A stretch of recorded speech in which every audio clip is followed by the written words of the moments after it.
IPL 2025 IPL தொடரின் 18வது season நாளுக்கு நாள் ரசிகர்களின் எதிர்பார்ப்புகளை பூர்த்தி செய்து வருகிறது. அதிலும் ஒவ்வொரு ஆட்டத்திலும் விறுவிறுப்புக்கு பஞ்சமில்லாமல் நடைபெற்று வருவதன் காரணமாக ரசிகர்களின் எதிர்பார்ப்புகளும் அதிகரித்துள்ளன. இந்நிலையில் இத்தொடரில் நாளை நடைபெறும் 35வது லீக் போட்டியில் சுமன் கில் தலைமையிலான குஜராத் டைட்டன்ஸ் மற்றும் அக்சர் படேல் தலைமையிலான டெல்லி கேபிட்டல்ஸ் அணிகள் பலப்பரீட்சை நடத்தவுள்ளன. இவ்விரு அணிகளுக்கும் இடையேயான இப்போட்டியானது அஹ்மதாபாத்தில் உள்ள நரேந்திர மோடி கிரிக்கெட் மைதானத்தில் நடைபெறவுள்ளது. இதில் குஜராத் அணி அதிர்ச்சி தோல்விக்கு பிறகும் டெல்லி அணி த்ரில் வெற்றிக்கு பிறகும் இப்போட்டியை எதிர்கொள்ளவுள்ளன. இதன் காரணமாக இதில் எந்த அணி வெற்றி பெறும் என்ற எதிர்பார்ப்புகள் ரசிகர்கள் மத்தியில் அதிகரித்துள்ளன. மோதும் அணிகள் Gujarat Titans vs Rajasthan Royals. இடம் நரேந்திர மோடி கிரிக்கெட் மைதானம், அஹ்மதாபாத். நேரம் ஏப்ரல் 19 மாலை 3:30 மணி இந்திய நேரப்படி. Narendra Modi stadium, Ahmedabad stadium. Pitch report.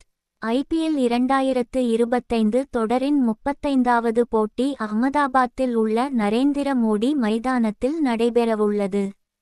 இங்கு இதுவரை 10 சர்வதேச T20 போட்டிகள் நடந்துள்ள நிலையில் அதில் 6 முறை முதலில் பேட்டிங் செய்த அணிகளும் 4 முறை சேசிங் செய்த அணிகள வெற்றி பெற்றுள்ளன. மேற்கொண்டு இந்த மைதானத்தின் முதல் இன்னிங்ஸ் சராசரி 160 ரன்களாக உள்ளது.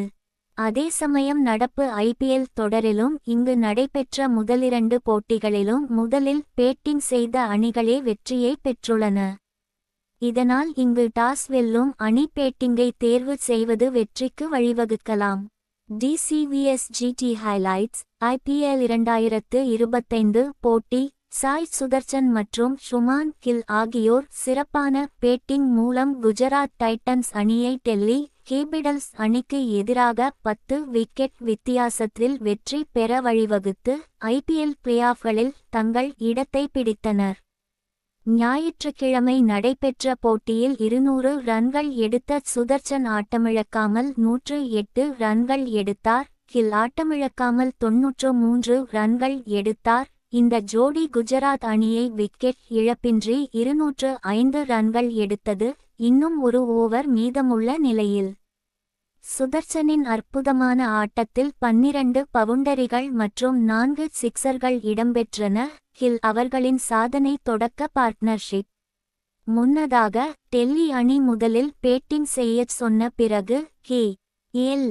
ராகுலின் அதிரடியான 112 ரன்களால் 3 விக்கெட் இழப்புக்கு 199 ரன்கள் எடுத்தது. இந்த முடிவு குஜராத் அணி பிளேஆஃப் சுற்றுக்கு தகுதி பெறுவதற்கு மட்டுமல்லாமல் ராயல் சேலஞ்சர்ஸ் பெங்களூரு மற்றும் பஞ்சாப் கிங்ஸ் அணிகளுக்கான தகுதியையும் உறுதி செய்தது. மறுபுறம் டெல்லி கேபிட்டல்ஸ் அணி மீதமுள்ள 2 போட்டிகளிலும் வெற்றி பெற வேண்டும். மேலும் பிளேஆஃப் நம்பிக்கையை தக்க வைத்துக்கொள்ள மற்ற முடிவுகளை எதிர்பார்க்க வேண்டும். 200 ரன்கள் என்ற இலக்கை நோக்கிச் சென்ற போட்டியில் சுமான் கில் மற்றும் சாய் சுதர்சன் ஜிடி அணிக்கு சிறப்பான தொடக்கத்தை அளித்தனர். டி. நடராஜனை சாய் தனது முதல் ஓவரில் கடுமையாக தாக்கினார். ஆனால் அது 20 ரன்கள் மட்டுமே எடுத்தது. முதல் 4 ஓவர்களுக்கு பிறகு துஷ்மந்த சமீர, விப்ராஜ் நிகம் மற்றும் குல்தீப் யாதவ் ஆகியோரின் இறுக்கமான பந்துவீச்சால் டிசி அணி மீண்டும் எழுச்சி பெற்றது. அதன் பிறகு கில் மற்றும் சாய் ஆகியோர் தங்கள் தாக்குதலை தொடர்ந்தனர். ஒரு சந்தர்ப்பத்தில் குல்தீப் சாயை கவலையடையச் செய்தார். நடுவர் அவுட் இல்லை என்று கூறினார். டிசி ரிவ்யூவுக்குச் சென்றார். நடுவரின் அழைப்பு அவுட் ஆகியிருந்தால் அது அவுட் ஆகியிருக்கலாம் என்று மாறியது. கே.எல். ராகுல் நடுவில் இருந்ததால் டெல்லி 15 ஓவர்களில் 136 ரன்கள் எடுத்தது. முன்னதாக ஜிடி கேப்டன் சுமான் கில் ஞாயிற்றுக்கிழமை மே 18 அருண் ஜெட்லி ஸ்டேடியத்தில் நடந்த டி.சி.க்கு எதிரான போட்டியில் டாஸ் வென்று முதலில் பந்துவீச தேர்வு செய்தார். சுமான் கில் பிறப்பு செப்டம்பர் 8, 1999. ஒரு இந்திய சர்வதேச கிரிக்கெட் வீரர். அவர் 3 வடிவிலான கிரிக்கெட்டிலும் தேசிய அணியை பிரதிநிதித்துவப்படுத்துகிறார். அவர் ஒருநாள் அணியின் துணைத் தலைவராகவும் தற்போது ஐசிசி தரவரிசையில் முதலிடத்தில் உள்ள ஒருநாள் பேட்ஸ்மேனாகவும் உள்ளார்.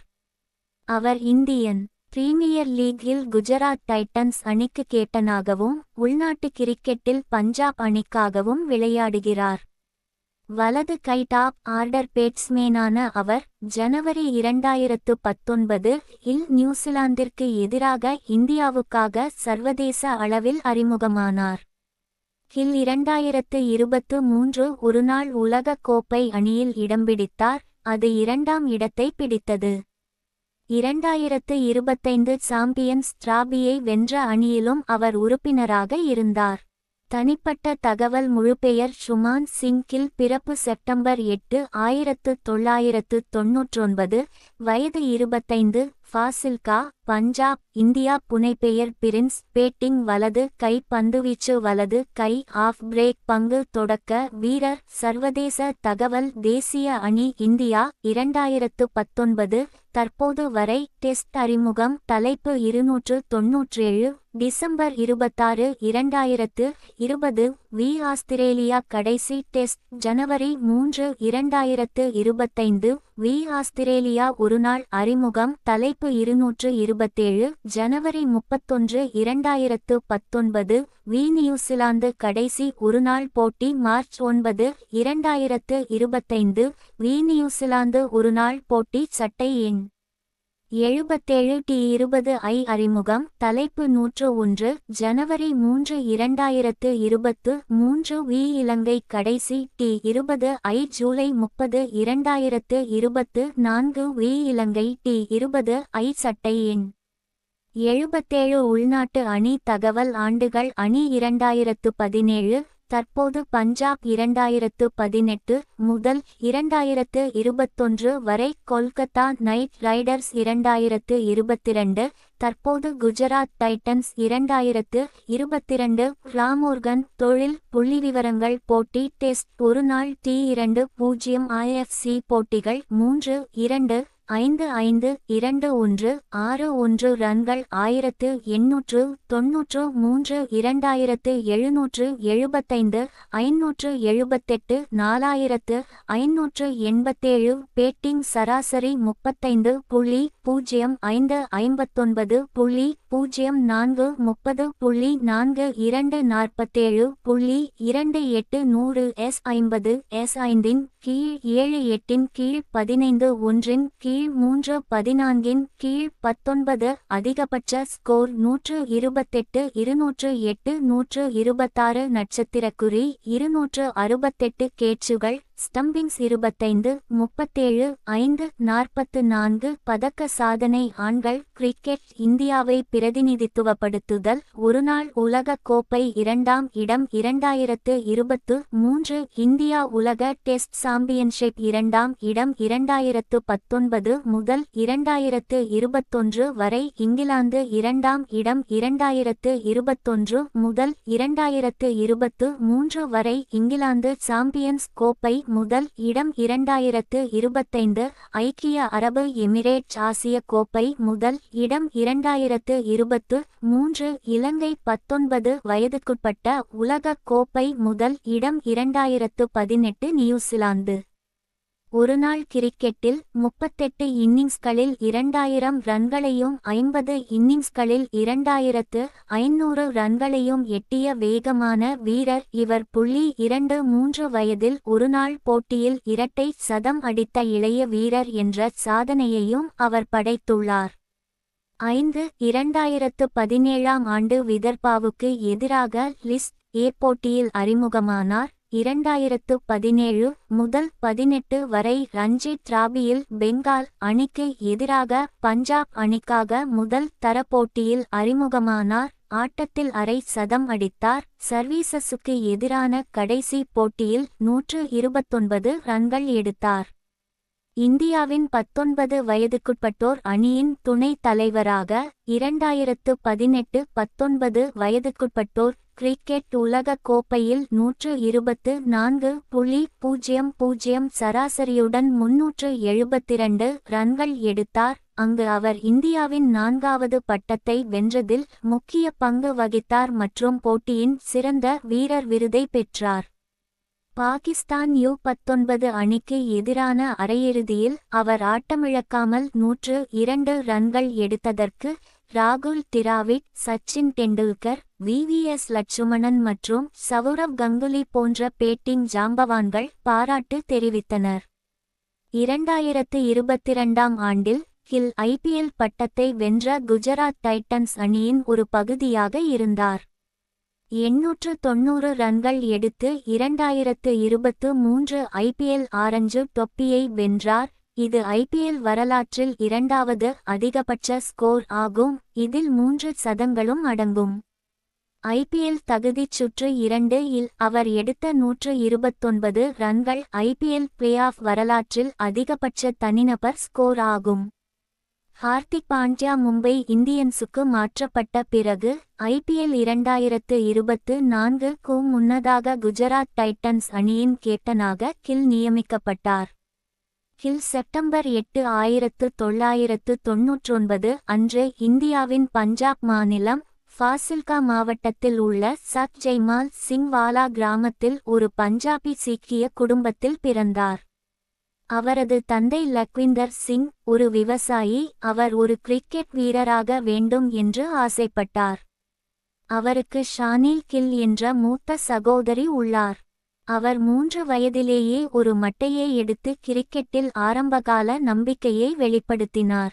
விளையாட்டில் அவரது ஆர்வத்தை உணர்ந்த லக்விந்தர் அவருக்கு பயிற்சி அளிக்க முடிவு செய்தார். தினமும் 500 முதல் 700 பந்துகளை வீசினார். 2007ஆம் ஆண்டில் கில்லை சிறப்பாக பயிற்றுவிக்கும் வாய்ப்புகளை வழங்குவதற்காக பஞ்சாப் கிரிக்கெட் சங்க மைதானத்திற்கு அருகிலுள்ள மொஹாலிக்கு குடும்பத்தை மாற்றினார். 12 வயதில் கில்லின் செயல்திறன் முன்னாள் இந்திய பந்து வீச்சாளர் கர்ச்சன் கவ்ரியின் கவனத்தை ஈர்த்தது. அவர் கில் 19 வயதுக்குட்பட்ட அகில இந்திய வேகப்பந்து வீச்சாளர்களின் முகாமில் கலந்து கொள்ளுமாறு பரிந்துரைத்தார். கில் நெட்ஸில் U-19 பந்து வீச்சாளர்களை எதிர்கொண்டார். இதனால் கவ்ரி பஞ்சாபின் U-14 அணியில் தன்னை சேர்க்க PCAவிடம் கோரிக்கை வைத்தார்.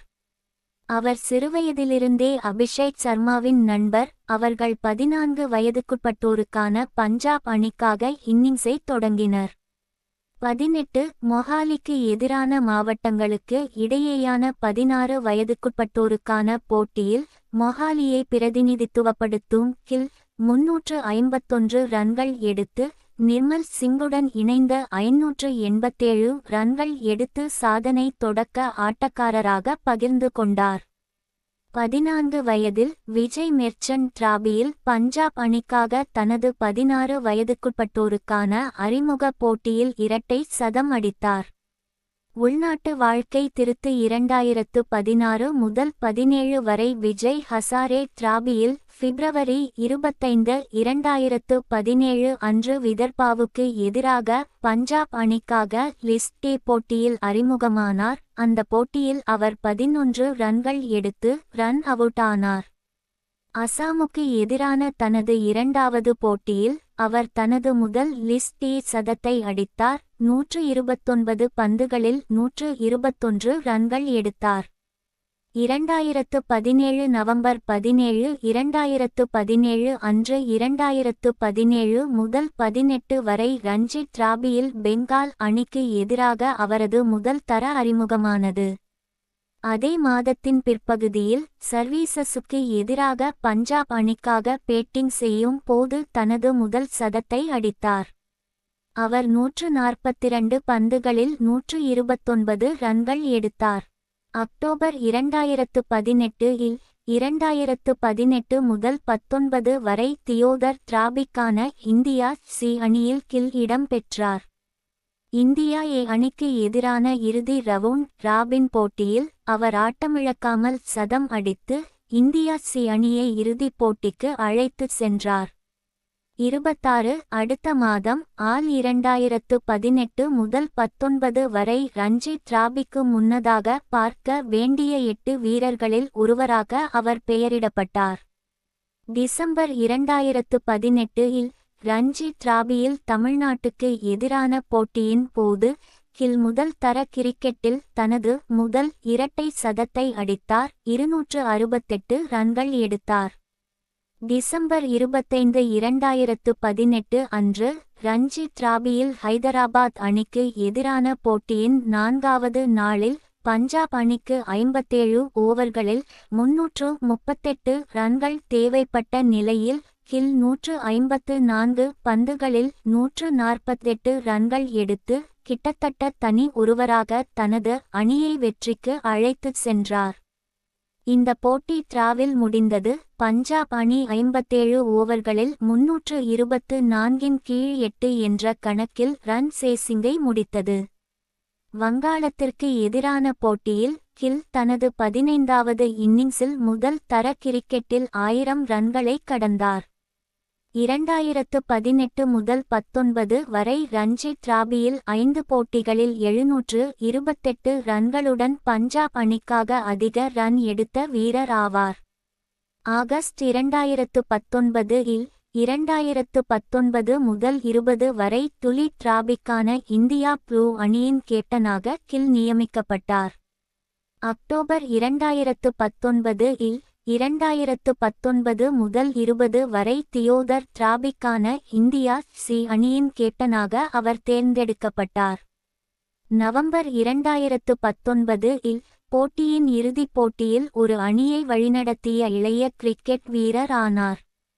அவர் 20 வயது 57 நாட்கள் 2009 முதல் 10 வரை போட்டியின் போது 21 வயது 124 நாட்கள் ஆன விராட் கோலியின் சாதனையை முறியடித்தார்.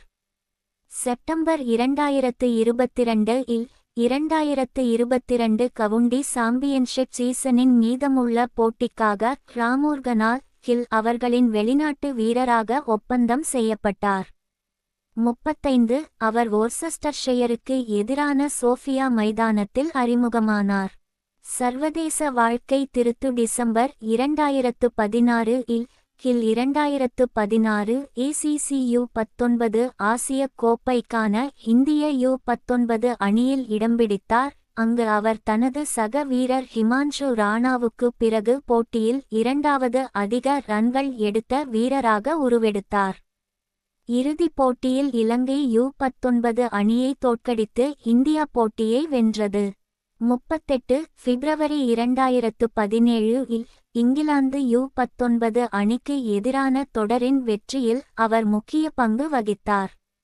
39 டிசம்பர் 2017 இல் 2018 U19 கிரிக்கெட் உலக கோப்பைக்கான இந்திய அணியின் துணை தலைவராக அவர் நியமிக்கப்பட்டார். பாகிஸ்தான் U19 அணிக்கு எதிரான அரையிறுதியில் கில் 94 பந்துகளில் 102 நட்சத்திரக்குறி ரன்கள் எடுத்து ஆட்ட நாயகன் பட்டத்தை பெற்றார். இறுதிப் போட்டியில் இந்தியா ஆஸ்திரேலியா U19 அணியை தோற்கடித்து அவர்களின் 4வது பட்டத்தை வென்றது. அவர் ஒரு வெற்றிகரமான போட்டியை நடத்தினார். 372 ரன்கள் எடுத்து அணியை முன்னிலை வகித்தார். மேலும் போட்டியின் வீரராகவும் தேர்ந்தெடுக்கப்பட்டார். 45-46 போட்டியில் இந்தியாவின் போட்டிகளுக்கு பிறகு சர்வதேச கிரிக்கெட் கவுன்சில் ICC கில்லை அணியின் எழுச்சி நட்சத்திரமாக அறிவித்தது. ஜனவரி 2019 இல் நியூசிலாந்திற்கு எதிரான வரையறுக்கப்பட்ட ஓவர்கள் தொடருக்கான இந்திய அணியில் கில் தேர்ந்தெடுக்கப்பட்டார். ஜனவரி 31 2019 அன்று ஹாமில்டனில் உள்ள செட்டான் பார்க்கில் நியூசிலாந்திற்கு எதிரான தொடரின் 4வது ஒருநாள் போட்டியில் விளையாடுவதன் மூலம் அவர் இந்தியாவுக்காக தனது ஒருநாள் சர்வதேச ODI அறிமுகமானார். ஆகஸ்ட் 2019 இல் முதல் தர போட்டியில் இரட்டை சதம் அடித்த இளைய இந்திய பேட்ஸ்மேன் என்ற சாதனையை கில் படைத்தார். 50, 19 வயது மற்றும் 334 நாட்களில் டிரினிடாட் மற்றும் டொபாகோவில் உள்ள பிரையன் லாரா கிரிக்கெட் அகாடமியில் மேற்கிந்திய தீவுகள் அணிக்கு எதிராக இந்தியா அணிக்காக 204 ரன்கள் எடுத்தார். அடுத்த மாதம் தென்னாப்பிரிக்காவிற்கு எதிரான தொடருக்கான இந்தியாவின் டெஸ்ட் அணியில் அவர் தேர்ந்தெடுக்கப்பட்டார், ஆனால் விளையாடவில்லை. டிசம்பர் 2019 இல் நியூசிலாந்து சுற்றுப்பயணத்திற்கான இந்தியா அணியின் கேப்டனாக கில் பெயரிடப்பட்டார். பிப்ரவரி 2020 இல் அவர் மீண்டும் இந்தியாவின் தேர்வு துடுப்பாட்ட அணியில் இடம் பெற்றார், இந்த முறை நியூசிலாந்திற்கு எதிரான தொடருக்காக. டிசம்பர் 26, 2020 அன்று 2020 பார்டர் கவாஸ்கர் டிராபியில் இந்தியாவுக்காக கில் தனது டெஸ்ட் அறிமுகத்தை மேற்கொண்டார். தொடரின் இரண்டாவது போட்டியில் இந்தியாவின் மறுபிரவேச வெற்றிக்கு பங்களித்தார். 55-56 கப்பாவில் நடந்த 4வது டெஸ்டில் அவர் 146 பந்துகளில் 91 ரன்கள் எடுத்து இந்தியாவின் தொடர் வெற்றியில் முக்கிய பங்கு வகித்தார். 2021 இங்கிலாந்து இந்திய சுற்றுப்பயணத்தில் கில் 4 போட்டிகளில் 119 ரன்கள் எடுத்தார், இதில் முதல் போட்டியின் இரண்டாவது இன்னிங்ஸில் அரை சதம் அடங்கும். இந்தியா 4 போட்டிகள் கொண்ட டெஸ்ட் தொடரை 3-1 வரை என வென்றது. நியூசிலாந்திற்கு எதிரான 2021 ஐசிசி உலக டெஸ்ட் சாம்பியன்ஷிப் இறுதிப் போட்டிக்கான இந்திய அணியில் கில் இடம் பெற்றார். இந்தியா போட்டியில் தோல்வியடைந்தது. கில் முதல் இன்னிங்ஸில் 64 பந்துகளில் 28 ரன்களும் இரண்டாவது இன்னிங்ஸில் 33 பந்துகளில் 8 ரன்களும் எடுத்தார். 60 நவம்பர் 2021 இல் நியூசிலாந்தின் இந்திய சுற்றுப்பயணத்தின் போது 2 போட்டிகள் கொண்ட டெஸ்ட் தொடரில் கில் 144 ரன்கள் எடுத்தார் மற்றும் தொடரில் 4வது அதிக ரன்கள் எடுத்த வீரராக இருந்தார். இந்தியா தொடரை 1-0 வரை என்ற கணக்கில் வென்றது. ஜூலை 2022 இல் இந்தியாவின் மேற்கிந்திய தீவுகள் மற்றும் அமெரிக்கா சுற்றுப்பயணத்தின் போது கில் 3 போட்டிகளில் 205 ரன்கள் எடுத்தார், இதில் 3வது ஒருநாள் போட்டியில் ஆட்டமிழக்காமல் 98 ரன்கள் எடுத்தார். அவர் தொடரில் அதிக ரன்கள் எடுத்த வீரர் ஆவார். இந்தியா மேற்கிந்திய தீவுகளை 3-0 வரை என்ற கணக்கில் வெண்மையாக்கியது மற்றும் கில் தொடரின் நாயகன் விருதை வென்றார். 64 ஆகஸ்ட் 22, 2022 அன்று ஜிம்பாப்வேக்கு எதிரான ஒருநாள் தொடரின் 3வது போட்டியின் போது கில் இந்திய தேசிய அணிக்காக தனது முதல் ஒருநாள் சதத்தை அடித்தார். 65 அவர் தொடரில் அதிக ரன்கள் எடுத்த வீரராக உருவெடுத்தார் மற்றும் தொடர் நாயகன் விருதை பெற்றார். இந்தியா 3-0 வரை என்ற வெற்றியுடன் தொடரை வென்றது. அக்டோபர் 2022 இல் தென்னாப்பிரிக்காவின் இந்திய சுற்றுப்பயணத்தின் போது கில் 3 போட்டிகளில் 80 ரன்கள் எடுத்தார் மற்றும் ஒருநாள் தொடரில் 4வது அதிக ரன்கள் எடுத்த வீரராக இருந்தார், இது இந்தியா 2-1 வரை என்ற வெற்றியை பெற உதவியது.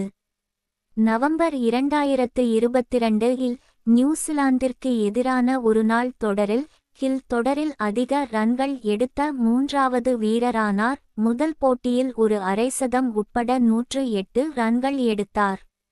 டிசம்பர் 2022 இல் பங்களாதேஷுக்கு எதிரான தொடரின் முதல் டெஸ்ட் போட்டியின் போது அவர் தனது முதல் டெஸ்ட் சதத்தை அடித்தார், 110 ரன்கள் எடுத்தார். ஜனவரி 3, 2023 அன்று இலங்கைக்கு எதிரான போட்டியில் கில் தனது 20-20 சர்வதேச T20 அறிமுகமானார். அந்த போட்டியில் அவர் 5 பந்துகளில் 7 ரன்கள் எடுத்தார். ஒருநாள் தொடரில் கில் 207 ரன்கள் எடுத்தார் மற்றும் தொடரில் விராட் கோலிக்கு அடுத்தபடியாக 2வது அதிக ரன்கள் எடுத்த வீரராக இருந்தார். ஜனவரி 18, 2023 அன்று நியூசிலாந்திற்கு எதிரான தொடரின் முதல் போட்டியில் கில் இரட்டை சதம் அடித்தார், மொத்தம் 208 ரன்கள் எடுத்தார். ஒருநாள் போட்டிகளில் இரட்டை சதம் அடித்த 5வது இந்திய பேட்ஸ்மேன் ஆனார். மேலும் தற்போது ஆண்கள் சர்வதேச கிரிக்கெட்டில் ஒருநாள் போட்டிகளில் இரட்டை சதம் அடித்த இளைய பேட்ஸ்மேன் ஆவார். மூன்றாவது போட்டியில் கில் தனது முதல் T20 சதத்தை அடித்தார். 63 பந்துகளில் ஆட்டமிழக்காமல் 126 ரன்கள் எடுத்தார். மேலும் சர்வதேச கிரிக்கெட்டின் அனைத்து வடிவங்களிலும் சதம் அடித்த 5வது இந்திய பேட்ஸ்மேன் ஆனார். ஆண்கள் T20 போட்டிகளில் ஒரு இந்திய பேட்ஸ்மேனின் அதிகபட்ச தனிநபர் ஸ்கோர் என்ற சாதனையையும் அவர் படைத்துள்ளார். மார்ச் 9, 2023 அன்று 2023 பார்டர் கவாஸ்கர் டிராபியின் 4வது போட்டியில் கில் தனது 2வது டெஸ்ட் சதத்தை அடித்தார். தொடரை 2-1 வரை என்ற கணக்கில் வென்றதன் மூலம் இந்தியா கோப்பையை தக்க வைத்துக் கொண்டது. ஆஸ்திரேலியாவுக்கு எதிரான 2023 ICC உலக டெஸ்ட் சாம்பியன்ஷிப் இறுதிப் போட்டிக்கான இந்திய அணியில் கில் இடம்பெற்றார். முதல் இன்னிங்ஸில் 15 பந்துகளில் 13 ரன்களும் இரண்டாவது இன்னிங்ஸில் 19 பந்துகளில் 18 ரன்களும் எடுத்தார். இந்தியா தொடர்ந்து 2வது முறையாக இறுதிப் போட்டியில் தோல்வியடைந்தது. 2023 ஆண்டு மேற்கிந்திய தீவுகள் மற்றும் அமெரிக்காவிற்கான இந்திய சுற்றுப்பயணத்தின் போது ஒருநாள் தொடரில் இஷான் கிஷானுக்கு பிறகு 2வது அதிக ரன்கள் எடுத்த வீரராக கில் இருந்தார். 2023 ஆசிய கோப்பையில் இந்திய அணிக்கு கில் தேர்ந்தெடுக்கப்பட்டார். வங்கதேசத்திற்கு எதிரான போட்டியில் அவர் தனது 5வது ஒருநாள் சதத்தை அடித்தார். 121 ரன்களை எட்டினார். இறுதிப் போட்டியில் இலங்கையை வீழ்த்தி இந்தியா போட்டியை வென்றது. கில் 302 ரன்கள் எடுத்து போட்டியின் அதிக ரன்கள் எடுத்த வீரராக உருவெடுத்தார். 2023 கிரிக்கெட் உலக கோப்பையில் டெங்குவால் பாதிக்கப்பட்டதால் கில் முதல் 2 போட்டிகளை தவறவிட்டார். பாகிஸ்தானுக்கு எதிரான 3வது போட்டியில் அவர் திரும்பினார். நியூசிலாந்திற்கு எதிரான போட்டியில் கில் ஒருநாள் போட்டிகளில் 2000 ரன்களை எட்டிய வேகமான பேட்ஸ்மேன் ஆனார். 38 இன்னிங்ஸ்களில் இந்த மைல்கல்லை எட்டினார் மற்றும் தென்னாப்பிரிக்க பேட்ஸ்மேன் ஹாஷிம் அம்லா வைத்திருந்த முந்தைய 40 இன்னிங்ஸ் சாதனையை முறியடித்தார். ஆஸ்திரேலியாவுக்கு எதிரான இறுதிப் போட்டியில் இந்தியா தோல்வியடைந்தது. கில் 9 போட்டிகளில் 354 ரன்கள் எடுத்தார். மே 2024 இல் 2024 ICC ஆண்கள் T20 உலகக் கோப்பை போட்டிக்கான இந்திய அணியில் அவர் ஒரு ரிசர்வ் வீரராக பெயரிடப்பட்டார். ஜூன் 2024 இல் ஜிம்பாப்வேக்கு எதிரான இந்திய தொடரின் கேப்டனாக அவர் பெயரிடப்பட்டார். அவர் முதல் முறையாக இந்திய கிரிக்கெட் அணிக்கு கேப்டனாக இருந்தார். பிப்ரவரி 2025 இல் ICC சாம்பியன்ஸ் டிராபியில் கில் அதிக தரவரிசையில் ஒருநாள் பேட்டராக போட்டிகளில் நுழைந்தார். 88 வங்கதேசத்திற்கு எதிரான முதல் குழு ஆட்டத்தில் இந்தியாவை வெற்றிக்கு அழைத்துச் செல்ல அவர் ஆட்டமிழக்காமல் 101 ரன்கள் எடுத்தார். பரத்வாஜ் சாய் சுதர்சன் பிறப்பு அக்டோபர் 15, 2001 ஒரு இந்திய சர்வதேச கிரிக்கெட் வீரர். 2 இவர் உள்நாட்டு கிரிக்கெட்டில் தமிழ்நாட்டிற்காகவும் IPLலில் குஜராத் டைட்டன்ஸ் அணிக்காகவும் கவுண்டி சாம்பியன்ஷிப்பில் சர்ரே கவுண்டி கிரிக்கெட் கிளப்பிற்காகவும் விளையாடுகிறார். டிசம்பர் 2023 இல் தென்னாப்பிரிக்காவுக்கு எதிரான தொடரில் இந்திய கிரிக்கெட் அணிக்காக ஒருநாள் போட்டிகளில் ஓடி அறிமுகமானார். சாய் சுதர்சன் தனிப்பட்ட தகவல் முழுப்பெயர் பரத்வாஜ் சாய் சுதர்சன் பிறப்பு அக்டோபர் 15, 2001 வயது 23 சென்னை தமிழ்நாடு இந்தியா உயரம் 1.84 மீ 6 அடி 0 அங்குலம் பேட்டிங் இடது கை பந்துவீச்சு வலது கை கால் பிரேக் பங்கு டாப் ஆர்டர் பேட்டர் சர்வதேச தகவல் தேசிய அணி இந்தியா 2023 தற்போது வரை ஒருநாள் அறிமுகம் தலைப்பு 253 டிசம்பர் 17, 2023 வி தென்னாப்பிரிக்கா கடைசி ஒருநாள் போட்டி டிசம்பர் 21, 2023 வி தென்னாப்பிரிக்கா ஒருநாள் சட்டை எண் 66 ஒரே T20 தலைப்பு 114 ஜூலை 7 2024 ஜிம்பாப்வே T20 சட்டை எண் 66 உள்நாட்டு அணி தகவல் ஆண்டுகள் அணி 2021 கீழ் 22 தற்போது தமிழ்நாடு 2022 தற்போது குஜராத் டைட்டன்ஸ் 2023 முதல் 2024 வரை சர்ரே தொழில் புள்ளிவிவரங்கள் போட்டி ஒருநாள் T20 IFC-ல போட்டிகள் 3-1-2-9 2-8 ரன்கள் 1-2-7-0-1 957 1396 பேட்டிங் சராசரி 63.50 முதல் 39.93 வரை 60.69 100 S50 S0 கீழ் 20 கீழ் 07 கீழ் 56 கீழ் 6 அதிகபட்ச ஸ்கோர் 62 முதல் 213 வரை 154 பந்துவீச்சு 3.0-1-1-4 21 விக்கெட்டுகள் 0.003 பந்துவீச்சு சராசரி 7.33 இன்னிங்ஸில் 5 விக்கெட்டுகள் 0 போட்டியில் 10 விக்கெட்டுகள் 0 சிறந்த பந்துவீச்சு 1 கீழ் 0 பிடிப்புகள் ஸ்டம்பிங்ஸ் 1-0-20 பின்னணி திருத்து சுதர்சனின் தந்தை டாக்காவில் நடந்த தெற்காசிய விளையாட்டு போட்டிகளில் இந்தியாவை பிரதிநிதித்துவப்படுத்திய ஒரு தடகள வீரர். அதே நேரத்தில் அவரது தாயார் மாநில அளவிலான கைப்பந்து வீராங்கனை. உள்நாட்டு வாழ்க்கை திருத்து 2019 கீழ் 20 ஆண்டில் பாளையம்பட்டி ஷீல்டின் ராஜா 52.92 சராசரியுடன் 635 ரன்களுடன் ஆழ்வார்பேட்டை சிசியின் முன்னணி ரன் எடுத்த வீரராக இருந்தார். அவர் நவம்பர் 4 2021 அன்று 2021 முதல் 22 வரை சையத் முஷ்டாக் அலி டிராபியில் தமிழ்நாட்டிற்காக தனது 20-20 அறிமுகமானார். 6 டிசம்பர் 8 2021 அன்று 2021 முதல் 22 வரை விஜய் ஹசாரே டிராபியில் தமிழ்நாட்டிற்காக தனது பட்டியல் ஏ அறிமுகமானார். 7 பிப்ரவரி 2022 இல் 2022 இந்தியன் பிரீமியர் லீக் IPL போட்டிக்கான ஏலத்தில் குஜராத் டைட்டன்ஸ் அவரை வாங்கியது. 8 TNBL-இல் சுதர்சனின் செயல்திறன் IPL அணியில் அவரை தேர்ந்தெடுக்க வழிவகுத்தது. ஏப்ரல் 9 2022 இல் விஜய் சங்கர் காயத்தால் போட்டியில் இருந்து நீக்கப்பட்ட பிறகு அவர் தனது IPL அறிமுகமானார். 10 2023 IPL சீசனில் சுதர்சன் போட்டியில் 362 ரன்கள் எடுத்தார், சராசரியாக 51.71. சென்னை சூப்பர் கிங்ஸுக்கு எதிரான IPL இறுதிப் போட்டியில் அவர் 96 ரன்கள் எடுத்தார், ஆனால் அவரது அணி குஜராத் டைட்டன்ஸ் அந்த போட்டியில் தோல்வியடைந்தது.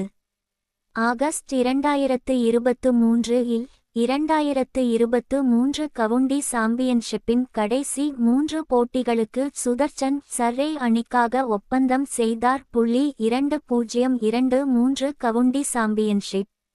11 2024 IPL சீசனில் சுதர்சன் தனது அணியான குஜராத் டைட்டன்ஸ் அணிக்காக அதிக ரன்கள் எடுத்த வீரராக 47.90 சராசரியுடன் 527 ரன்கள் எடுத்தார்.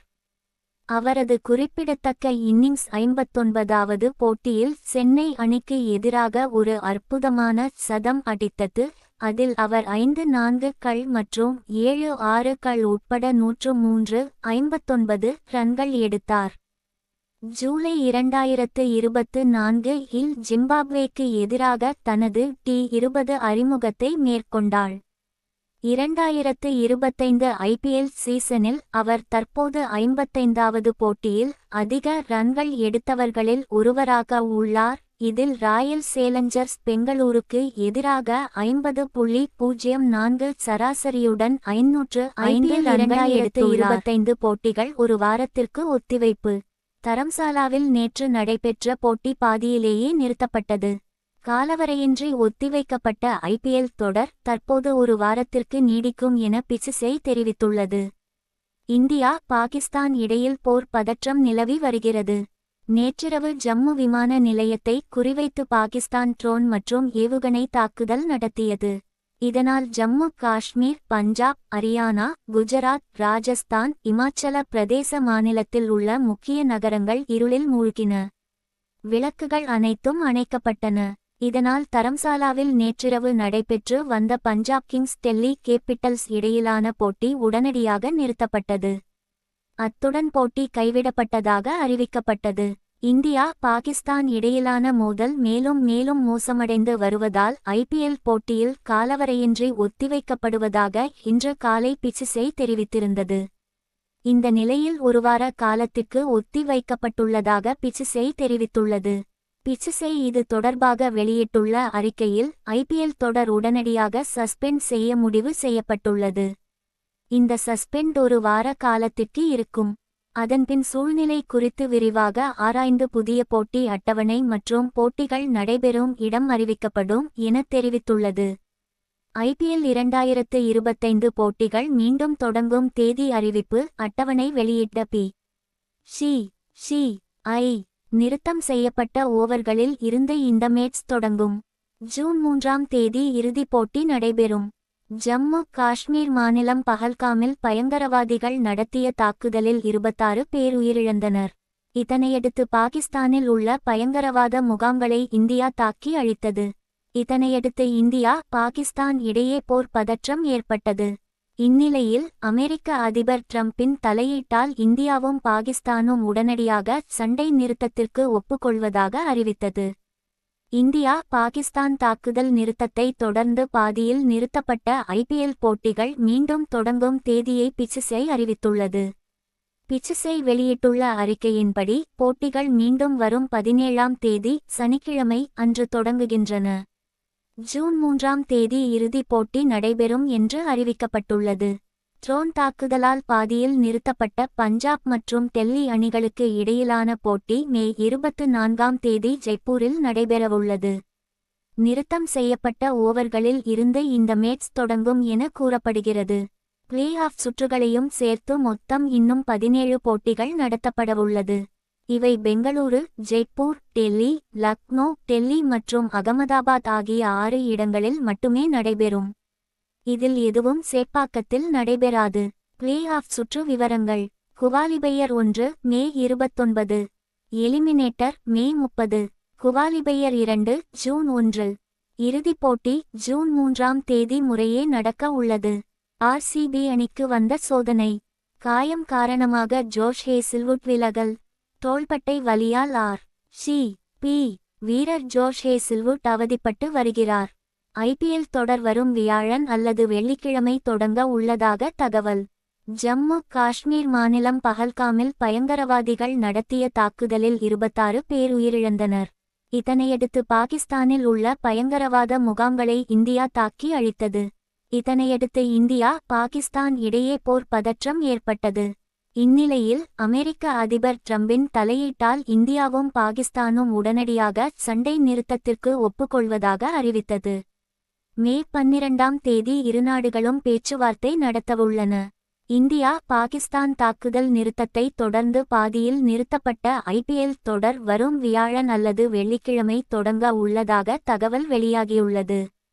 மேலும் ஐபிஎல் தொடரை மீண்டும் தொடங்குவதற்காக சொந்த ஊர் திரும்பிய வீரர்கள் மற்றும் பயிற்சியாளர்களை மீண்டும் அழைக்கும் பணியில் அந்தந்த அணி நிர்வாகங்கள் ஈடுபட்டுள்ளது. இந்நிலையில் தோள்பட்டை வலியால் அவதிப்பட்டு வரும் ஆர்.சி.பி அணியின் முக்கிய வீரரான ஜோஷ் ஹேசில்வுட் மீதமுள்ள ஐபிஎல் போட்டிகளில் விளையாட மாட்டார் என்று தகவல் வெளியாகியுள்ளது. இருப்பினும் உலக டெஸ்ட் சாம்பியன்ஷிப் இறுதிப் போட்டிக்கு முன்பாக சரியான நேரத்தில் குணமடைந்து விடுவார் என எதிர்பார்க்கப்படுகிறது. ஐபிஎல் 2025 பெங்களூரு, லக்னோ அணிகள் இன்று மோதல். இவ்விரு அணிகளும் இதுவரை 5 முறை நேருக்கு நேர் சந்தித்து இருக்கின்றன. 3 இல் பெங்களூருவும் 2 இல் லக்னோவும் வெற்றி பெற்றுள்ளன. 10 அணிகள் பங்கேற்றுள்ள 18வது ஐ.பி.எல் கிரிக்கெட் தொடர் இந்தியாவின் பல்வேறு நகரங்களில் நடந்து வருகிறது. இதில் ஒவ்வொரு அணியும் தலா 14 லீக் ஆட்டங்களில் விளையாட வேண்டும். லீக் சுற்று முடிவில் டாப் -4 இடங்களை பிடிக்கும் அணிகள் பிளே ஆஃப் சுற்றுக்கு முன்னேறும். இந்த தொடரில் இன்றிரவு லக்னோவில் நடைபெறும் 59வது லீக் ஆட்டத்தில் Lucknow super giants Royal Challengers Bengaluru அணிகள் மோதுகின்றன. லக்னோ அணி 11 ஆட்டங்களில் ஆடி 5 வெற்றி 6 தோல்வி என 10 புள்ளிகளுடன் 7வது இடத்தில் உள்ளது. முதல் 6 ஆட்டங்களில் 4 இல் வெற்றி பெற்ற அந்த அணி அடுத்த 5 ஆட்டங்களில் 1 மட்டுமே வெற்றி கண்டது. இதில் கடைசி 3 ஆட்டங்களில் வரிசையாக தோற்றதும் அடங்கும். இனி எஞ்சிய 3 ஆட்டங்களில் வெற்றி பெறுவதுடன் மற்ற ஆட்டங்களின் முடிவும் சாதகமாக அமைந்தால் தான் அடுத்த சுற்றுக்குள் பிளே ஆஃப் நுழைய முடியும். எனவே இன்றைய ஆட்டம் அந்த அணிக்கு வாழ்வா சாவா போன்றதாகும். இதில் தோற்றால் அந்த அணியின் அடுத்த சுற்று கனவு கலைந்து விடும். லக்னோ அணியில் பேட்டிங்கில் Nicholas Pooran 410 run, Mitchell Marsh 378, Markram 348, Ayush Badoni 326 அதிரடியில் அசத்துகின்றனர். கேப்டன் ரிஷப் பண்ட் 11 ஆட்டத்தில் 128 ரன். டேவிட் மில்லர் எதிர்பார்ப்புக்கு ஏற்ப ஆடவில்லை. பந்து வீச்சில் திக்வேஷ் ரதி, ஆவேஷ் கான், ரவி பிஷ்னோய் சில ஆட்டங்களில் நன்றாக பந்து வீசியுள்ளனர். பந்து வீச்சில் ஏற்றம் காண வேண்டியது அவசியமாகும். ரஜத் படிதார் தலைமையிலான பெங்களூரு அணி 11 ஆட்டங்களில் ஆடி 8 வெற்றி 3 தோல்வியுடன் 16 புள்ளிகள் எடுத்து 2வது இடம் வகிக்கிறது. இன்றைய ஆட்டத்தில் வெற்றி கண்டால் முதல் அணியாக அடுத்த சுற்றுக்குள் நுழைந்து விடும். அந்த அணி தனது முந்தைய 4 ஆட்டங்களில் தொடர்ச்சியாக வெற்றி பெற்ற நம்பிக்கையுடன் களம் இறங்குகிறது. பேட்டிங்கில் விராட் கோலி சூப்பர் பார்மில் இருக்கிறார். அவர் 7 அரைசதங்களுடன் 505 ரன்கள் குவித்துள்ளார். Captain Rajat Patidar, Phil Salt, Jacob Bethell பயனுள்ள பங்களிப்பை அளிக்கின்றனர். காயத்தால் தேவ்தத் படிக்கல் விலகியிருப்பது சற்று பின்னடைவாகும். பந்து வீச்சில் ஹேசில்வுட், குருணல் பாண்டியா, புவனேஸ்வர் குமார், யாஷ் தயாள் மிரட்டுகிறார்கள். மொத்தத்தில் பெங்களூரு அணியின் வீறுநடைக்கு முட்டுக்கட்டை போட லக்னோ அணி எல்லா வகையிலும் வரிந்து கட்டும் என்பதால் விறுவிறுப்புக்கு பஞ்சமிருக்காது. இவ்விரு அணிகளும் இதுவரை 5 முறை நேருக்கு நேர் சந்தித்து இருக்கின்றன. இதில் 3 இல் பெங்களூருவும் 2 இல் லக்னோவும் வெற்றி பெற்றுள்ளன. போட்டிக்கான இரு அணிகளின் உத்தேச பட்டியல் வருமாறு: Lucknow Markram, Mitchell Marsh, Nicholas Pooran, Rishabh Pant, captain Ayush Badoni, David Miller, Abdul Samad, Avesh Khan, Prince Yadav, Mayank Yadav, Digvesh Rathi, Ravi Bishnoi அல்லது Akash Singh. Bengaluru: Phil Salt, Virat Kohli, Jacob Bethell, Rajat Patidar, captain Jitesh Sharma, Tim David, Romario Shepherd, Krunal Pandya, Bhuvneshwar Kumar, Lungi Ngidi, Yash Dayal, Hazlewood அல்லது சுயாஷ் சர்மா. இரவு 7:30 மணிக்கு தொடங்கும் இந்த ஆட்டத்தை ஸ்டார் ஸ்போர்ட்ஸ் சேனல் நேரடி ஒளிபரப்பு செய்கிறது. IPL 2025 மீண்டும் எப்போது தொடங்கும்? IPL நிலவரம் என்ன? மொத்தமாக 16 போட்டிகள் நடத்தப்பட வேண்டும். இந்த மே மாதத்துக்குள் இத்தனை போட்டிகளை மீண்டும் ஒருங்கிணைத்து நடத்த முடியாது. ஜூன், ஜூலையிலும் அதற்கான வாய்ப்புகள் இல்லை. ஏனெனில் ஜூன் முதல் வாரத்தில் இந்திய அணி இங்கிலாந்து சென்று 5 டெஸ்ட் போட்டிகள் கொண்ட தொடரில் ஆடுகிறது. அது மிக முக்கியமான தொடர். அதனால் அந்த 2 மாதங்களும் வாய்ப்பில்லை. அதை முடித்த பிறகு வங்கதேசத்துக்கு ODI மற்றும் T20 தொடரில் ஆட இந்திய அணி திட்டமிட்டிருக்கிறது. அதன் பிறகு ஆசிய கோப்பை. இவை ஆகஸ்ட், செப்டம்பரில் நடத்த திட்டமிடப்பட்டிருக்கிறது. ஆனால் இந்த தொடர்கள் நடக்குமா என்பதில் தெளிவில்லை. வங்கதேசத்துக்கு எதிராகவும் இராஜாங்க ரீதியிலான பிரச்சனைகள் இருப்பதால் இந்திய அணி வங்கதேசம் செல்லுமா என்பது உறுதியாகவில்லை. அதே மாதிரி ஆசியக் கோப்பையில் பாகிஸ்தானோடு ஆட இந்தியா விரும்பாது. அதனால் அந்த தொடரும் சந்தேகமே. ஆக இந்த ஆகஸ்ட், செப்டம்பரில் எஞ்சியிருக்கும் IPL போட்டிகளை நடத்த பிசிசிஐ திட்டமிடலாம். இந்திய வீரர்களுக்கு அந்த சமயத்தில் தொடர்கள் இருக்காது. ஆனால் மற்ற நாட்டு வீரர்களுக்கு அவர்களின் சர்வதேச போட்டிகள் இருக்குமே என்றால் எந்த கிரிக்கெட் போர்டும் IPL-க்கு தங்களின் வீரர்களை அனுப்பமாட்டோம் எனும் முடிவெடுக்கும் நிலையில் இருக்கும். சுப்பிரமணியம் சிவா என்பவர் தமிழ் திரையுலகில் பணிபுரியும் ஒரு இந்திய திரைப்பட இயக்குனரும் நடிகரும் ஆவார். சுப்பிரமணியம் சிவா பிறப்பு தமிழ்நாடு, இந்தியா. பணி திரைப்பட இயக்குனர், நடிகர். செயற்பாட்டு காலம் 2003. தற்போது துவக்க கால வாழ்க்கை சுப்பிரமணியம் சிவா தமிழ்நாட்டில் பிறந்தவர். இவர் முதலில் வி.இ.சட். துரையிடம் உதவியாளராக இருந்தார். பின்னர் இயக்குனரானார். தொழில் இயக்கம் 2003இல் தனுஷ், சாயா சிங் நடித்த காதல் நகைச்சுவை திரைப்படமான திருடா திருடி மூலம் சுப்பிரமணியம் சிவா இயக்குனராக அறிமுகமானார். இப்படத்தின் வெற்றியைத் தொடர்ந்து அப்படத்தை தெலுங்கில் தொங்க தொங்கடி 2004 என்ற பெயரில் புதிய நடிகர்களை கொண்டு மறுஆக்கம் செய்தார். அதைத் தொடர்ந்து இவர் ஜீவாவை கொண்டு பொறி 2007 என்ற படத்தை உருவாக்கினார். பின்னர் அமீர் இயக்கிய யோகி 2009 படத்தில் நடிகராக அறிமுகமானார். அதன் தயாரிப்பு பணி முடிக்க 2 ஆண்டுகள் ஆனது. இவர் இயக்கிய 5வது படமாக சீடன் 2011 உருவானது. அது 2002 மலையாள படமான நந்தனம் என்ற படத்தின் மறுஆக்கமாகும். அதில் உன்னி முகுந்தன், அனன்யா முன்னணி பாத்திரங்களில் நடிக்க தனுஷ் விருந்தினர் தோற்றத்தில் தோன்றினார். வேலையில்லா பட்டதாரி 2014 படத்தின் தயாரிப்புக்கு பிந்தைய பணிகளில் உதவினார். மேலும் அம்மா கணக்கு 2016 படத்திற்கு உரையாடல்களை எழுதினார். வெள்ளை யானை என்பது 2021ஆம் ஆண்டு வெளிவந்த இந்திய தமிழ் மொழி நாடக திரைப்படமாகும். சுப்பிரமணியம் சிவா இயக்கிய இப்படத்தில் சமுத்திரக்கனி, ஆத்மியா ராஜன் ஆகியோர் முக்கிய வேடங்களில் நடித்திருந்தனர். மினி ஸ்டுடியோஸ் தயாரித்த இத்திரைப்படம் 2021 ஜூலை 11 அன்று சன் தொலைக்காட்சியில் வெளியிடப்பட்டது. இயக்கம் சுப்பிரமணியம் சிவா, நடிப்பு சமுத்திரக்கனி, ஆத்மியா ராஜன், இசை சந்தோஷ் நாராயணன், நாடு இந்தியா மொழி தமிழ், தயாரிப்பாளர்கள் எஸ். வினோத் குமார், ஒளிப்பதிவு விஷ்ணு, தொகுப்பு எல். ரமேஷ், தயாரிப்பு நிறுவனங்கள் மினி ஸ்டுடியோஸ், ஒளிபரப்பு அலைவரிசை சன் தொலைக்காட்சி, ஒளிபரப்பான காலம் 11 ஜூலை 2021. நடிகர்கள்: தோகு வெள்ளை குஞ்சுவாக சமுத்திரக்கனி, வேண்டாம் அமிர்தமாக ஆத்மியா ராஜன், கேகேவாக யோகி பாபு, எஸ். ஸ்டான்லி, ராமதாஸ், பாவ செல்லத்துறை, சரண்யா ரவிச்சந்திரன். தயாரிப்பு: நீண்ட ஓய்வுக்கு பிறகு சுப்பிரமணியம் சிவா இயக்குனராக திரும்பினார். மேலும் சமுத்திரக்கனியை விவசாயியாக முக்கிய வேடத்தில் நடிக்க தேர்ந்தெடுத்தார். ஜோசப் 2018 என்ற மலையாள திரைப்படத்தில் ஆத்மியா ராஜனின் நடிப்பால் ஈர்க்கப்பட்ட இயக்குனர் இவரை முன்னணி நடிகையாக தேர்ந்தெடுத்தார். படத்தின் தயாரிப்பிற்கு பிந்தைய பணிகள் ஜூன் 2019 இல் தொடங்கியது. ஆனால் படத்தின் வெளியீடு 2 ஆண்டுகள் தாமதமானது. ஒளிப்பதிவு: சந்தோஷ் நாராயணன் படத்துக்கு இசையத்திருந்தார். வெளியீடு: படம் நேரடியாக சன் தொலைக்காட்சியில் 2021 ஜூலை 11 அன்று வெளியிடப்பட்டது. சினிமா எக்ஸ்பிரஸின் ஒரு விமர்சகர், படத்தின் ஒழுங்கின்மை நல்ல எண்ணம் கொண்ட சமுத்திரக்கனியின் கண்ணீரை கெடுக்கிறது என்று எழுதினார். மேலும் ஒழுங்கற்ற எழுத்து நன்றாக நிகழ்த்தப்பட்ட கிராமப்புற நாடகத்தை அழிக்கிறது. திரை விமர்சன இணையங்களான பிகைன் ப்ரூட்ஸ், தினமலர் ஆகியவை படத்திற்கு கலவையான விமர்சனங்களை அளித்தன. ரைட்டர் என்பது 2021ஆம் ஆண்டு வெளிவந்த இந்திய தமிழ் மொழி நாடக திரைப்படமாகும். சமுத்திரக்கனி, திலீபன், இனியா ஆகியோர் நடித்துள்ள இப்படத்திற்கு கோவிந்த் வசந்தா இசையமைத்துள்ளார். படம் 24 டிசம்பர் 2021 அன்று திரையரங்குகளில் வெளியிடப்பட்டது. இயக்கம் பிராங்க்லின் சாக்கோ, தயாரிப்பு பா. ரஞ்சித், அபயானந்த் சிங், பியூஷ் சிங், அதிதி ஆனந்த். கதை பிராங்க்லின் சாக்கோ, இசை கோவிந்த் வசந்தா. நடிப்பு சமுத்திரக்கனி, திலீபன், இனியாகலையகம், Neelam productions, golden ratio films, little red car films, jetty productions. வெளியீடு டிசம்பர் 24, 2021. நாடிந்தியா மொழி தமிழ். கதை சுருக்கம்: தோகு ஒரு அப்பாவி ஆராய்ச்சி மாணவர் சம்பந்தப்பட்ட ஒரு சட்டவிரோத காவலில் ஒரு காவல் நிலையத்தில் எழுத்தாளர் ஒருவர் சிக்கிக்கொள்கிறார். அவனது குற்ற உணர்வும் வருத்தமும் பெருகிய நிலையில் அவனால் அந்த இளைஞனை காப்பாற்ற முடிந்ததா என்பதுதான் கதையாகும்.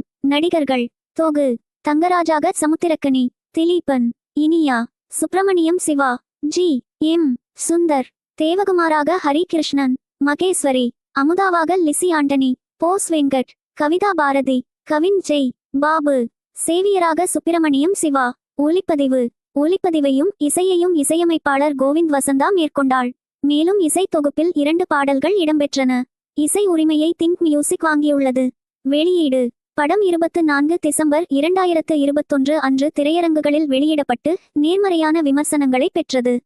ஃபர்ஸ்ட் போஸ்டின் ஆஷாமிரா ஐயப்பன் படத்திதை 3.55 நட்சத்திரங்களுடன் மதிப்பிட்டார். ரைட்டர் ஒரு நேர்மையான காவலரின் மனநல போராட்டத்தை வேறு எந்த படத்தையும் காட்டாத வகையில் சித்தரித்துள்ளார். உள்நோக்கம் உண்மையானது மற்றும் நேர்மையானது என்று குறிப்பிட்டார். பிஹைண்ட் வுட்ஸ் படத்தை 3.5 நட்சத்திரங்களுடன் மதிப்பிட்டது. ரைட்டர் ஒரு திடமான அரசியல் படம், இது காவல்துறையின் பலவீனமான பக்கத்தை காட்டுகிறது என்று கூறியது. தி டைம்ஸ் ஆஃப் இந்தியாவை சேர்ந்த லோகேஷ் பாலச்சந்திரன் 5.3 மதிப்பீட்டை கொடுத்து, ரைட்டர் கண்டிப்பாக நேர்மையான நோக்கங்களை கொண்டவர், மேலும் அவர் கையாண்ட விஷயத்தை பார்க்கக்கூடியவர் என்று எழுதினார்.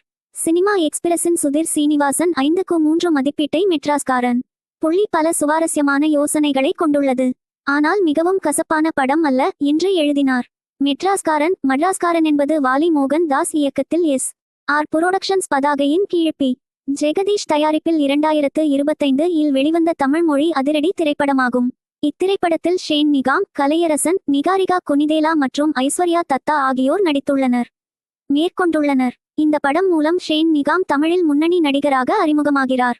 கலையரசன் மற்றும் நிகாரிகா குனிதேலா ஆகியோர் உடன் நடித்திருந்தனர். முதன்மை புகைப்படம் எடுக்கும் பணி பிப்ரவரி 2024 இல் தொடங்கியது. படப்பிடிப்பு சென்னை, மதுரை மற்றும் கொச்சி போன்ற பகுதிகளில் நடந்தது. முழு படப்பிடிப்பும் ஜூன் 2024 இல் நிறைவடைந்தது. இசை: படத்துக்கு சாம்ஷி எஸ். இசையமைத்துள்ளார். முதல் தனிப்பாடலான தாய் தக்க கல்யாணம் செப்டம்பர் 18, 2024 அன்று வெளியிடப்பட்டது. இரண்டாவது தனிப்பாடலான காதல் சடுகுடு இ.ஆர். ரகுமான் இசையில் மணிரத்னம் இயக்கத்தில் வெளியான அலைபாயுதே 2000 என்ற படத்தில் இடம்பெற்ற காதல் சடுகுடு பாடலின் மறுபதிப்பாகும். பாடல் டிசம்பர் 7, 2024 அன்று வெளியிடப்பட்டது. வெளியீட்டிற்கு முந்தைய இசை வெளியீட்டு நிகழ்வு 2025 ஜனவரி 6 அன்று சென்னை சத்யம் திரையரங்கில் நடைபெற்றது. வெளியீடு: மெட்ராஸ்காரன் திரைப்படம் பொங்கல் வார இறுதியில் 2025 ஜனவரி 10 அன்று திரையரங்குகளில் வெளியிடப்பட்டது. இத்திரைப்படம் மத்திய திரைப்பட சான்றிதழ் வாரியத்தால் யு.ஏ சான்றிதழ் பெற்றுள்ளது. குதிரைவால் என்பது 2021 ஆண்டு தமிழ் மொழியில் வெளியான உளவியல் பரபரப்பூட்டும் திரைப்படம் ஆகும். ஜி. ராஜேஷ் எழுதிய கதையை மனோஜ் லியோனல் ஜாக்சன், ஷியாம் சுந்தர் ஆகியோர் இணைந்து இயக்கியிருந்தனர். இந்த படத்தில் கலையரசன், அஞ்சலி பாட்டீல், சௌமியா ஜெகன்மூர்த்தி, ஆனந்த் சாமி, சேத்தன் ஆகியோர் முக்கிய கதாபாத்திரங்களில் நடித்துள்ளனர். 2. குதிரை வால் கொண்ட மனிதன். வால் இல்லாத குதிரை. வானத்தில் சூரியனும் சந்திரனும் ஒரே நேரத்தில் தோன்றுவது போன்ற மாய யதார்த்த கூறுகளை இந்த படம் கொண்டுள்ளது. ஆளவந்தான் போன்ற மந்திர யதார்த்தத்தின் கருத்தை பயன்படுத்திய சில தமிழ் படங்களில் ஒன்றாக இந்த படம் கருதப்படுகிறது. பெர்லின் விமர்சகர்கள் திரைப்பட விழாவில் சர்வதேச வெளியீட்டுக்கு பரிந்துரைக்கப்பட்ட முதல் இந்திய திரைப்படம் இதுவாகும். பிரான்ஸ் காஃப்காவின் தி மெட்டாமார்போசிஸ் என்ற புதினத்திலிருந்து இந்த படம் தழுவலாக எடுக்கப்பட்டது. இயக்கம் மனோஜ் லியோனல் ஜாக்சன். ஷியாம் சுந்தர் தயாரிப்பு பா. ரஞ்சித், விக்னேஷ் சுந்தரேசன் கதைஜி, இராஜேஷ் இசைப்பிரதி குமார் நடிப்பு கலையரசன், அஞ்சலி பாட்டீல் ஒளிப்பதிவு கார்த்திக் முத்துகுமார் படத்தொகுப்பு கிரிதரன் எம்ஏபி கலையகம் நீலம் புரொடக்ஷன்ஸ். யாழி பிலிம்ஸ் வெளியீடு 12 பிப்ரவரி 2021 IFFK 27 பிப்ரவரி 2021 பெர்லின் ஓட்டம் 125 நிமிடங்கள் நாடு இந்தியா மொழி தமிழாக்கச் செலவு 5 கோடிகள். குட்பேட் அக்லி ஓர் அதிரடி தமிழ் திரைப்படமாகும். ஆதிக் ரவிச்சந்திரன் இயக்கத்தில் அஜித் குமார், திரிஷா கிருஷ்ணன், பிரபு, பிரசன்னா, அர்ஜுன் தாஸ், சுனில் வர்மா, யோகி பாபு, சைன்டாம் சாக்கோ உள்ளிட்ட பலர் நடித்துள்ளனர். இப்படம் 2023 ஆண்டு அறிவிக்கப்பட்டு ஏப்ரல் 10, 2025 அன்று வெளியானது. இருக்கும்போது நாமும் குட்-ஆக இருக்கலாம். உலகம் பேட் ஆக இருந்தால் நாம் அக்லி ஆகத்தான் இருக்க வேண்டியிருக்கும். இதுதான் இப்படத்தின் கதைக்கரு. இதை வைத்துத்தான் கதை பயணமாகிறது என்றும் தெரிவித்தார். மைத்ரி மூவி மேக்கர்ஸ் தயாரிப்பு நிறுவத்தின் முதல் தமிழ் திரை. பொதுவாக நிறைய தெலுங்கு மொழி படங்களை தயாரிப்பவர்கள். இப்படத்தின் தலைப்பை பரிந்துரை செய்தது அஜித் தான் என்று ஆதி தெரிவித்தார். இப்படத்தின் தயாரிப்பு செலவு $270 கோடி, $32 மில்லியன் என்றும் அஜித்தின் ஊதியம் $165 கோடி, $19 மில்லியன் என்றும் கூறப்படுகிறது. விடாமுயற்சி என்பது மகிழ் திருமேனி எழுத்து இயக்கத்தில் வெளிவந்த இந்திய தமிழ் திரைப்படமாகும். அதிரடி பரபரப்பூட்டும் இத்திரைப்படத்தை லைகா புரொடக்ஷன்ஸ் சார்பாக சுபாஸ்கரன் அல்லிராஜா தயாரித்தார். இப்படத்தில் அஜித் குமார், திரிசா, அர்ஜுன் சர்ஜா, ரெஜினா கசாண்ட்ரா, ஆரவ் ஆகியோர் நடித்துள்ளனர். இத்திரைப்படம் 2025 பிப்ரவரி 6 அன்று வெளியானது. 1997 இல் வெளியான ஆங்கில திரைப்படமான பிரேக்டவுன் திரைப்படத்தின் கதையை ஒத்துள்ளது. இயக்கம் மகிழ் திருமேனி, தயாரிப்பு சுபாஸ்கரன் அல்லிராஜா, கதை மகிழ் திருமேனி, ஜெனிருத் ரவிச்சந்திரன் நடிப்பு. அஜித் குமார், திரிசா, அர்ஜுன், ரெஜினா கசாண்ட்ரா, ஆரவ். ஒளிப்பதிவு நீரவ் ஷா, ஓம் பிரகாஷ். படத்தொகுப்பு என். பி. ஸ்ரீகாந்த். கலையகம் லைக்கா தயாரிப்பகம். வெளியீடு 6 பிப்ரவரி 2025. ஓட்டம் 150 நிமிடங்கள். நாடு இந்தியா. மொழி தமிழாக்கச் செலவு ரூபாய் -350 சோறு. மொத்த வருவாய் மதிப்பீடு 256 கோடி ரூபாய். முதன்மை புகைப்பட காட்சிகள் அக்டோபர் 2023 இல் தொடங்கியது. பெரும்பாலும் அசர்பைஜானில் படமாக்கப்பட்டது. அனிருத் ரவிச்சந்திரன் இசையமைத்த இப்படத்திற்கு நிரவ் ஷா, ஓம் பிரகாஷ் ஆகியோர் ஒளிப்பதிவும் என். பி. ஸ்ரீகாந்த் படத்தொகுப்பும் செய்துள்ளனர். நடிகர்கள் அஜித் குமார், அர்ஜுன், திரிசா, ரெஜினா கசாண்ட்ரா, அரவிந்த். இசை பாடல்கள், பின்னணி இசை ஆகியவற்றிற்கு அனிருத் ரவிச்சந்திரன் இசையமைத்தார். இது அனிருத், மகிழ் திருமேனி ஆகியோரின் முதல் கூட்டணியாகும். வேதாளம் 2015, விவேகம் 2017 திரைப்படத்திற்கு பிறகு அஜித்துடன் 3வது தடவையாக இணைந்துள்ளார். மார்க் ஆண்டனி 2023ஆம் ஆண்டு வெளிவந்த அதிரடி நாடக திரைப்படமாகும். மினி ஸ்டுடியோஸ் பதாகையின் பேரில் வினோத் குமார் தயாரித்துள்ள இப்படத்தை ஆதிக் ரவிச்சந்திரன் இயக்கியுள்ளார். விஷால், ரிது வர்மா, எஸ். ஜே. சூர்யா, செல்வராகவன், சுனில் வர்மா ஆகியோர் முக்கிய வேடங்களில் நடித்துள்ள இப்படம் தெலுங்கு, இந்தி, தமிழ், மலையாளம், கன்னடம் ஆகிய மொழிகளில் செப்டம்பர் 15 தேதி வெளியானது. இயக்கமாதிக் ரவிச்சந்திரன். தயாரிப்பு எஸ். வினோத் குமார். கதையாதிக் Ravichandran, S. J. Arjun, R. Savarimuthu. இசை ஜி. வி. பிரகாஷ் குமார். நடிப்பு விஷால், எஸ். ஜே. சூர்யா. ஒளிப்பதிவு அபிநந்தன் இராமானுஜம். படத்தொகுப்பு விஜய் வேலுக்குட்டி. கலையகம் மினி ஸ்டுடியோ. வெளியீடு 15 செப்டம்பர் 2023. ஓட்டம் 151. நாடிந்தியா. மொழி தமிழ். நடிகர்கள் மார்க் மகன் ஆண்டனி, அப்பா என இரட்டை வேடத்தில் விஷால். ஜாக்கி பாண்டியன், அப்பா, மதன் பாண்டியன், மகன் என இரட்டை வேடத்தில் எஸ். ஜே. சூர்யா. ரம்யாவாக ரிது வர்மா, மார்க்கின் காதலி. சிரஞ்சீவியாக செல்வராகவன்.